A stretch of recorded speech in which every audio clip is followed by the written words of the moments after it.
द्वितीय वर्ष के प्रश्न पत्र आर्थिक एवं संसाधन भूगोल में आज की चर्चा का विषय गेहूं उत्पादन से संबंधित है। सर्वप्रथम हम ये जानेंगे गेहूं के विषय में कि क्या भौगोलिक दशाएं वांछित हैं, किन की आवश्यकता होती है, और गेहूं के विषय में थोड़ी सी जानकारी, एक झलक। तो विश्व में उत्पादित की जाने वाली जितनी भी फसलें हैं उसमें बहुत ही ज़्यादा महत्वपूर्ण दो फसलें हैं, दो खाद्यान्न हैं, गेहूं और चावल। तो इसी प्रकार जो विश्व की कुल जनसंख्या है उसके लगभग 50% जनसंख्या की भोज्य आपूर्ति चावल करता है, तो 50% भोजन आपूर्ति गेहूं के द्वारा होती है।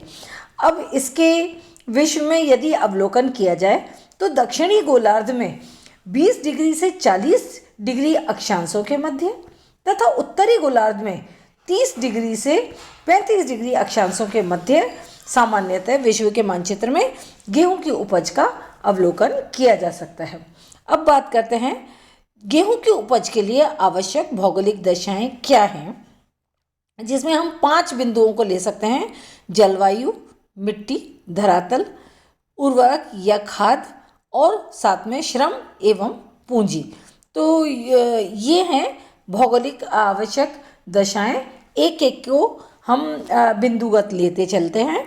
जलवायु की बात करें तो किसी भी पादप के लिए, किसी भी खाद्यान्न के लिए तापमान और वर्षा का ही संदर्भ आता है। तो जब हम बात गेहूं के उत्पादन की कर रहे हैं तो यह मुख्यतः शीतोष्ण जलवायु खाद्यान्न है और यह आर्द्र और अर्ध आर्द्र जलवायु क्षेत्रों में इसकी उपज देखने को मिलती है। अब जैसे जलवायु की हमने बात कही तो इसमें तापमान और वर्षा के विषय में जान लेते हैं। तो खेतों में बीज बोते समय 10 सेल्सियस तापमान आवश्यक होता है। प्रारंभिक विकास की अवस्था में 10 डिग्री से 16 डिग्री सेल्सियस होना चाहिए। जैसे जैसे गेहूं का बीज अंकुरित होने लगता है, पकता है, तो तापमान में भी क्रमशः वृद्धि का होना आवश्यक है। अतः बीज पकते समय 20 डिग्री सेल्सियस तापमान होना नितांत आवश्यक है। और साथ ही साथ में यह भी महत्वपूर्ण है कि आकाश मेघ रहित हो और बहुत अच्छी धूप पड़े, तो ये सबसे उपयुक्त तापमान दशाएं गेहूं के लिए हैं। वर्षा की बात, तो गेहूं के विकास के लिए सामान्यतः वर्षा का वार्षिक औसत 30 से लेकर के 75 सेंटीमीटर तक होना चाहिए। 40 सेंटीमीटर से कम वर्षा वाले क्षेत्रों में यदि गेहूं की उपज की जाती है तो वहाँ सिंचाई की आवश्यकता पड़ जाती है और बीज के अंकुरित होते समय वर्षा लाभदायक होती है। लेकिन पकते समय होने वाली वर्षा के समय यदि वर्षा हो जाती है तो गेहूं में कई रोग लग जाते हैं, जिसमें रतुआ, चेपा जैसे रोग प्रमुख हैं। दूसरी वांछित भौगोलिक दशा है मिट्टी। तो गेहूं उत्पादन हेतु महीन कांप या चीका प्रधान दोमट मिट्टी सर्वाधिक उपयुक्त रहती है। लेकिन यदि भारी चीका मिट्टी और हल्की रेतीली मिट्टी भी एक स्थान पर सामान्यतः मिल जाए तो वह भी गेहूं के उत्पादन, वहाँ भी गेहूं का उत्पादन किया जा सकता है।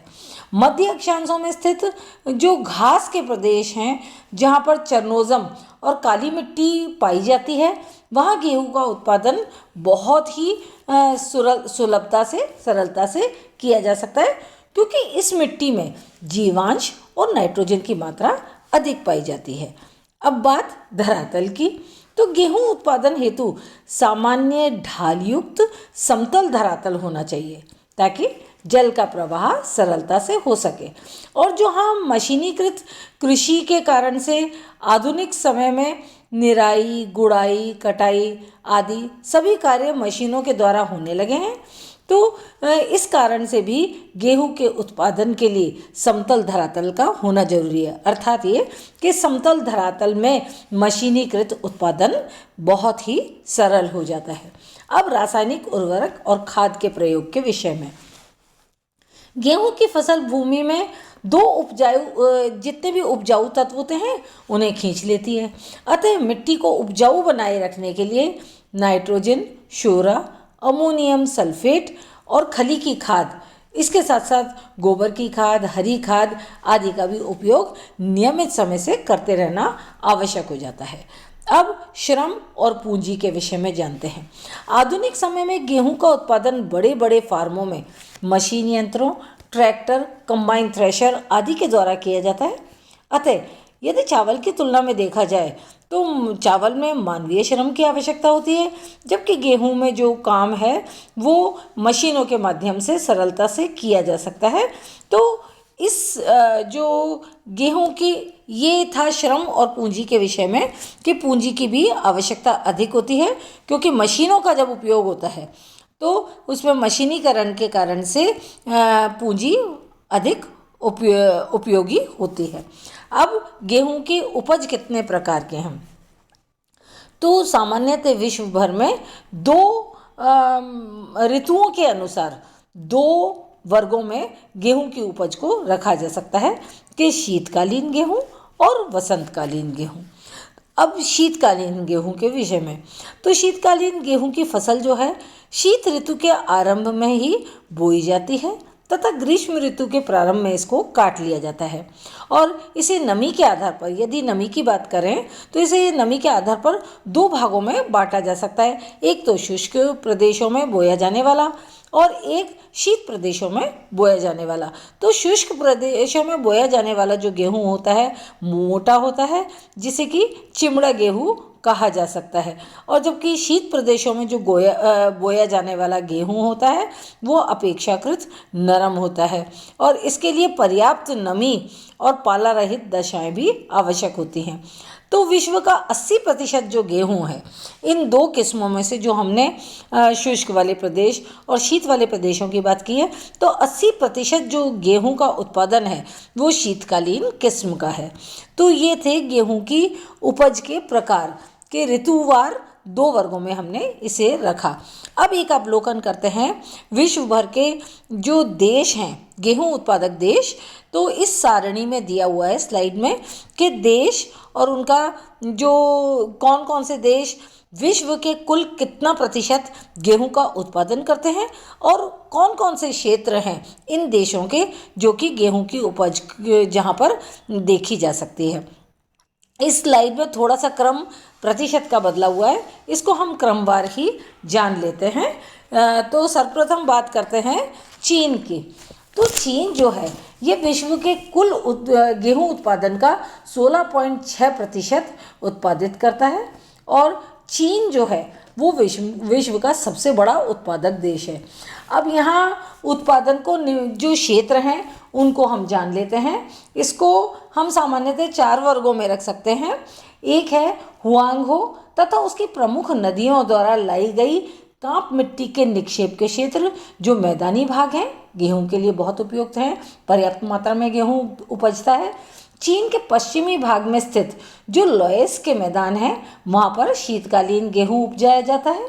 और लोएस मैदान ही जो हैं इनके उत्तर पश्चिमी भाग जो कि मंगोलिया के सीमावर्ती क्षेत्र से जुड़ा हुआ है, यहाँ वसंतकालीन गेहूं का उत्पादन किया जाता है।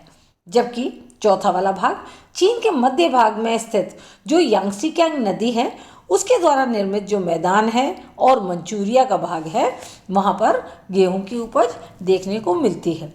दूसरा देश जो है वह है हम उत्पादन की दृष्टि से जितना प्रतिशत जो योगदान है विश्व में उसको हम देश में उन देशों को हम क्रमशः लेंगे। स्लाइड में थोड़ा आगे पीछे हो रखा है। अब दूसरा जो उत्पादक है वह है भारत। तो यहाँ पर भारत में क्या है, सबसे महत्वपूर्ण जो मिट्टी है दोमट मिट्टी है और इसका विस्तार जो है हिमालय से आने वाली नदियों के द्वारा जो प्रतिवर्ष मध्यवर्ती मैदान में देखने को मिलता है। इसलिए इन क्षेत्रों में 75 सेंटीमीटर वर्षा भी होती है जो कि गेहूं की उपज के लिए बहुत ही अनुकूल है। लेकिन जहाँ जहाँ पर कम वर्षा होती है वहाँ पर सिंचाई के द्वारा भारत में गेहूं की उपज की जाती है। यदि हम राज्यों के हिसाब से बात करें भारत में तो राज्य उत्पादन वार क्रमशः उत्तर प्रदेश, पंजाब, हरियाणा, राजस्थान, मध्य प्रदेश, छत्तीसगढ़ और अन्य राज्य जो हैं उसके अंतर्गत हम बिहार, पश्चिम बंगाल और कर्नाटक को शामिल कर सकते हैं। तो मध्यवर्ती मैदान का जो उत्तर पश्चिमी भाग है और गंगा सिंधु का मैदान जो है, ये भारत के कुल गेहूं उत्पादन का लगभग 75% योगदान देता है, क्योंकि सिंधु की सहायक नदियां जो हैं जैसे व्यास और सतलज और साथ ही साथ में गंगा नदी, ये निरंतर इन क्षेत्रों को उपजाऊ मिट्टी प्रदान करती रहती है। अब गेहूं के उत्पादन एवं क्षेत्र की दृष्टि से यदि भारत में देखा जाए तो उत्तर प्रदेश प्रथम स्थान रखता है, जबकि पंजाब जो है उसमें प्रति हेक्टर उत्पादन अधिक है उत्तर प्रदेश की अपेक्षा। राज्यवार तो उत्पादन उत्तर प्रदेश का अधिक है, किंतु जो प्रति हेक्टर उत्पादन की जो तादाद है वो पंजाब में अधिक देखने को मिलती है। अब तीसरा जो राज्य है वह तीसरा जो उत्पादक देश है वह है संयुक्त राज्य अमेरिका। तो यहाँ पर क्योंकि विस्तृत क्षेत्र है, जनसंख्या कम है, बहुत बड़ा भूभाग है, तो बड़े बड़े फार्म यहाँ पर यांत्रिक विधि द्वारा गेहूं का उत्पादन करते हैं। अब यहाँ पर जो गेहूं का उत्पादन होता है उसे हम 5 क्षेत्रों में वर्गीकृत कर सकते हैं। 5 वर्गों के क्षेत्रों की बात हम करते हैं कि कहाँ कहाँ पर गेहूं का उत्पादन होता है। तो वसंतकालीन जो चिमड़ा लाल गेहूं है, which is so called hard red spring wheat region. तो चिमड़ा की जो बात हम कह रहे हैं ये हार्ड है, ये मोटा है अनाज, जबकि जो नरम गेहूं है वो अपेक्षाकृत अधिक सुपाच्य होता है। तो हार्ड रेड वाला जो चिमड़ा वसंतकालीन गेहूं है वो जो कनाडा और संयुक्त राज्य अमेरिका की सीमा के सहारे, जो संयुक्त राज्य अमेरिका में प्रेरी का प्रदेश है, वहाँ पर वसंतकालीन गेहूँ उपजाया जाता है। और इनका विस्तार उत्तर में अल्बर्टा मिनेसोटा से लेकर के संयुक्त राज्य अमेरिका के व्योमिंग राज्य और पूर्व में मिनेसोटा से लेकर के पश्चिम में मोंटाना राज्य तक वसंतकालीन गेहूं की उपज संयुक्त राज्य अमेरिका में देखने को मिलती है। अब ये जो शीतकालीन चिमड़ा लाल गेहूं है, जो हार्ड रेड विंटर व्हीट है, उसका जो क्षेत्र है यहाँ पर मध्य एवं पश्चिमी भाग में कंसास, ओक्लाहोमा, टेक्सास राज्य और कोलोराडो तथा नेब्रास्का राज्यों में इसका उत्पादन देखा जा सकता है। जबकि शीतकालीन नरम गेहूं जो है the short red winter region in United States of America is वो उसके बारे में यदि बात करें तो पूर्वी भाग में, विशेषकर जो मिसिसिपी नदी के उत्तरी पूर्वी भाग में स्थित इलिगॉइस, इंडियाना, ओहियो, दक्षिणी मिशिगन, पेंसिल्वेनिया, न्यूयॉर्क के पश्चिमी भाग तथा कैरोलिना इस क्षेत्र के प्रमुख गेहूं उत्पादक प्रदेश हैं। फिर जो चौथा वाला क्षेत्र है वो कोलंबिया का पठारी प्रदेश है। संयुक्त राज्य अमेरिका के पश्चिमी भाग में जो वॉशिंगटन, ओरेगन, ओहियो राज्य हैं और यहाँ से होते हुए जो कोलंबिया का पठार है वहाँ तक सिंचाई के द्वारा ये गेहूं का उत्पादन किया जाता है। यहाँ की जो वर्षा है औसतन 25 सेंटीमीटर है। यही कारण है कि यहाँ पर सिंचाई की आवश्यकता पड़ जाती है, लेकिन ये भी एक विशिष्ट संयुक्त राज्य अमेरिका का उत्पादक क्षेत्र है। और 5वां वाला जो है यह है कैलिफोर्निया प्रांत। इस प्रदेश में शीतकालीन गेहूं का उत्पादन किया जाता है। यहाँ उपजाऊ मिट्टी है, अनुकूल जलवायु है और जो क्षेत्रों की यदि बात करें तो सांस जोकिन और सैक्रामेंटो की घाटियाँ जो हैं वो इसके उत्पादन के अनुकूल क्षेत्र हैं। अब जो अगला क्रम है इसके बाद कनाडा इसमें अंकित किया गया है, लेकिन हम क्रमवार कर रहे हैं। तो अगला जो संयुक्त राज्य अमेरिका के बाद जिसका योगदान अधिक है वह है रूस। तो संसार में रूस में जो गेहूं का उत्पादन करने वाला एक बहुत बड़ा क्षेत्र है, क्योंकि उसका प्रमुख कारण है कि यहाँ पर चनोजम मिट्टी पाई जाती है जो कि बहुत ही गेहूं के उत्पादन को सपोर्ट करती है। यहाँ पर गेहूं के उत्पादन के लिए बहुत ही लाभदायी है। तो रूस का जो विघटन जब हुआ, जो हम प्रारंभिक रूस की बात कर रहे हैं, उसके विघटन के उपरांत जो महत्वपूर्ण गेहूं के क्षेत्र क्या है, अधिकांशतः यूक्रेन में चले गए हैं। यूक्रेन की हम अलग से बात कर लेंगे। शीतकालीन गेहूं की पेटी जो है उत्तर में साइबेरिया के स्टेपीज प्रदेश में देखने को मिलती है, जबकि वसंत काल का जो गेहूं है वो भी यहाँ पर उत्पादित किया जाता है, क्योंकि यहाँ काली जो चरनोज़म मिट्टी है वो इसके लिए बहुत ही अनुकूल दशा है। इसके अलावा रूस के पूर्वी भाग में जो कैस्पियन सागर और काला सागर है उसके मध्य स्थित क्षेत्र भी गेहूं के उत्पादन का एक विशिष्ट क्षेत्र है। अब बात करते हैं कनाडा की क्रम में ही। तो कनाडा विश्व के कुल गेहूं का 4.4% गेहूं उत्पादित करता है। इससे पूर्व के वाले इसमें चर्चा करना छूट गया था, लेकिन इस स्लाइड के अंदर स्पष्टतः जो योगदान है प्रतिशतवार विश्व के कुल उत्पादन का वो दिया हुआ है। तो कनाडा 4.4% गेहूं का उत्पादन करता है। अब गेहूं के उत्पादन की दृष्टि से ये अगर देखा जाए तो 5वां स्थान रखता है, और इसमें उत्पादक क्षेत्र जो हैं तो वो संयुक्त राज्य अमेरिका के प्रेरी प्रदेश हैं, जो प्रेरी घास के मैदान है शीतोष्णकटिबंधीय वो हैं, जिसमें सस्केचुआन, मैनीटोबा, अल्बर्टा तथा कोलंबिया क्षेत्र जो है वहाँ पर वसंतकालीन गेहूं की उपज की जाती है। और यहाँ पर जो गेहूं की किस्में हैं वो है मार्कवीन्स और रिवॉर्ड। ये 2 तरह की गेहूं हैं जो कि कनाडा में उत्पादित किए जाते हैं। अब अगला देश जो है वो है तुर्की।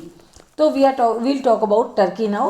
This is one of the in sequence. This is the country. और महाद्वीप में यदि एशिया के महाद्वीप की बात की जाए तो इसमें वैसे तो विश्व का 9वां स्थान है, लेकिन जो जितनी भी कुल कृषि योग्य भूमि यहाँ पर है उसके 50% भूभाग में तुर्की के गेहूं का उत्पादन देखने को मिलता है। लेकिन शुष्कर जलवायु होने के कारण से यहाँ पर अधिक उत्पादन नहीं हो पाता है। यद्यपि क्षेत्र तो बहुत विस्तृत है, लेकिन उत्पादन की उतनी तादाद नहीं है। इसका स्थान विश्व में 9वां है। इसके बाद आता है फ्रांस। यह विश्व के कुल गेहूं उत्पादन का 6.4% योगदान देता है, और इसके जो क्षेत्र हैं उत्पादक क्षेत्र वो पेरिस बेसिन, पिकार्डी, नॉर्मंडी तथा ल्यावर नदी की निचली घाटी का क्षेत्र है। अब अगला देश ऑस्ट्रेलिया। ये विश्व के कुल गेहूं उत्पादन का 4.4% योगदान देता है, और यहाँ पर प्रमुख उत्पादक क्षेत्र जो हैं वहाँ पर 25 से लेकर के 50 सेंटीमीटर वार्षिक वर्षा के क्षेत्र हैं। तो इनकी चर्चा कर लेते हैं। ये प्रमुख 2 क्षेत्र हैं गेहूं के ऑस्ट्रेलिया में। एक तो ऑस्ट्रेलिया के दक्षिण पूर्वी भाग में जहाँ पर मुरे डार्लिंग नदी का प्रवाह है वो बेसिन, इन नदी का बेसिन जो है ये प्रमुख क्षेत्र है, और यहाँ पर शीतकालीन गेहूं उगाया जाता है। दूसरा जो है ऑस्ट्रेलिया का दक्षिण पश्चिमी भाग है, मतलब भूमध्य सागरीय जलवायु वाला क्षेत्र है जहाँ पर कि शीतकालीन गेहूं की उपज की जाती है। अगला देश है क्रमशः पाकिस्तान। तो पाकिस्तान विश्व के कुल उत्पादन का 3.7% गेहूं का योगदान रखता है, और यहाँ जो गेहूं है वो शीतकालीन है और सिंधु घाटी में इसका उत्पादन किया जाता है। अगला देश जो है वह है अर्जेंटीना। तो अर्जेंटीना की जो दक्षिणी अमेरिका में गेहूं का सर्वप्रथम उत्पादक है, यानी कि दक्षिणी अमेरिका में अर्जेंटीना है जो कि सबसे बड़ा उत्पादक गेहूं का उत्पादक देश है, और यह विश्व का 3% योगदान देता है। अब यहाँ पर जो अर्जेंटीना में पंपास जो घास के मैदान हैं वो इसके प्रमुख गेहूं उत्पादक क्षेत्र हैं, और यहाँ पर वार्षिक वर्षा जो है गेहूं उत्पादक क्षेत्र की वो 35 से 40 सेंटीमीटर के मध्य देखने को मिलती है। और फिर बात करते हैं अर्जेंटीना के बाद यूक्रेन, जिसकी हम चर्चा कर चुके हैं, जो पूर्व संयुक्त राज्य यूएसएसआर का हिस्सा रहा है रूस का। तो ये भी यहाँ पर जो स्टेपीज घास के मैदान हैं वो गेहूं के प्रमुख उत्पादक क्षेत्र हैं।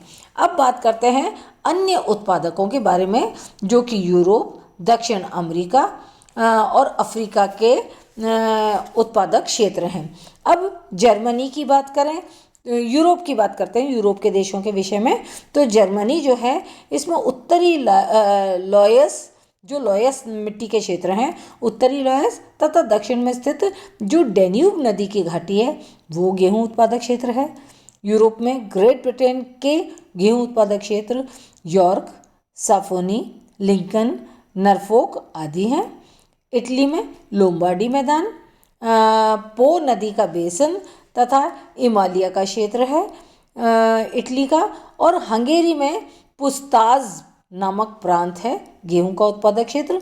स्वीडन में स्केनिया प्रांत जो है वहाँ पर गेहूं उपजाया जाता है। इसके अलावा यूरोप में ही ऑस्ट्रेलिया तथा चेकोस्लोवाकिया में भी गेहूं का उत्पादन देखने को मिलता है। अब अगला महाद्वीप के हिसाब से करते हैं दक्षिणी अमेरिका। तो दक्षिणी अमेरिका में चिली क्षेत्र जो है, जहाँ पर अब ये बात हम कर रहे हैं कि जितने भी विश्व के रूम सागरीय प्रदेश हैं या शीतोष्ण कटिबंधीय घास के मैदान हैं वो गेहूं उत्पादक क्षेत्र हैं। तो चिली का जो मध्यवर्ती भाग है जहाँ रूम सागरीय भूमध्य सागरीय जलवायु पाई जाती है वहाँ पर गेहूं का उत्पादन देखा जा सकता है। अफ्रीका की बात करें तो गेहूं उत्पादन की दृष्टि से बहुत ही पिछड़ा हुआ है, लेकिन अफ्रीका में ही मोरक्को और अल्जीरिया ऐसे हैं क्षेत्र जहाँ पर कि गेहूं के उत्पादन का अवलोकन किया जा सकता है। अब गेहूं के अंतर्राष्ट्रीय व्यापार के बारे में, अर्थात कि निर्यातक और आयातक देशों के विषय में हम जानेंगे। तो जो गेहूं का वृहत्तम निर्यातक हैं वो हैं अर्जेंटीना, ऑस्ट्रेलिया, कनाडा। तो कनाडा जो कुल उत्पादन का 65% जो है वो निर्यात कर देता है। उसका मूल कारण ये है कि जनसंख्या यहाँ पर कम है, तो उपभोग से बचा हुआ जितना अतिरिक्त है उसका निर्यात कर देता है, जो कि 65% के करीब पड़ता है। अर्जेंटीना और ऑस्ट्रेलिया का 50% निर्यात होता है। इन देशों की जो निर्यात की तादादारी है वो इसीलिए अधिक है क्योंकि ये सघन जनसंख्या नहीं बल्कि विरल जनसंख्या क्षेत्र हैं। तो इनका जितना भी अतिरिक्त होता है, सरप्लस होता है, तो दैट इज़ एक्सपोर्टेड। संयुक्त राज्य अमेरिका, चिली, टर्की, चीन, भारत अधिक उत्पादन करते हैं, वो निर्यातक भी हैं। लेकिन क्या है कि जनसंख्या का भार इन देशों में अधिक हो जाने के कारण से जिन क्षेत्रों में अधिक हो जाता है, जहाँ कम है वहाँ अतिरिक्त का निर्यात कर दिया जाता है, और जहाँ पर जनसंख्या की आपूर्ति की आवश्यकता पड़ती है तो गेहूं का आयात किया जाता है। अब आयात के विषय में बात करते हैं। तो दक्षिण और दक्षिण पूर्वी एशिया, ये हमने पहले भी जाना था चावल के विषय में कि यही विश्व के बहुत ही सघन जनसंख्या क्षेत्र हैं। तो यहाँ पर दक्षिण और दक्षिण पूर्वी एशिया के जो देश हैं वो यद्यपि गेहूं के उत्पादन में बहुत ही अग्रणी है, लेकिन क्योंकि जनाधिक्य यहाँ पर ज़्यादा देखने को मिलता है तो लोगों की भोजन की आपूर्ति के हेतु यहाँ पर जो उपजाया हुआ गेहूँ है उसकी खपत हो जाती है। उसके साथ साथ इन्हें विविध देशों से गेहूँ आयात भी करना पड़ता है।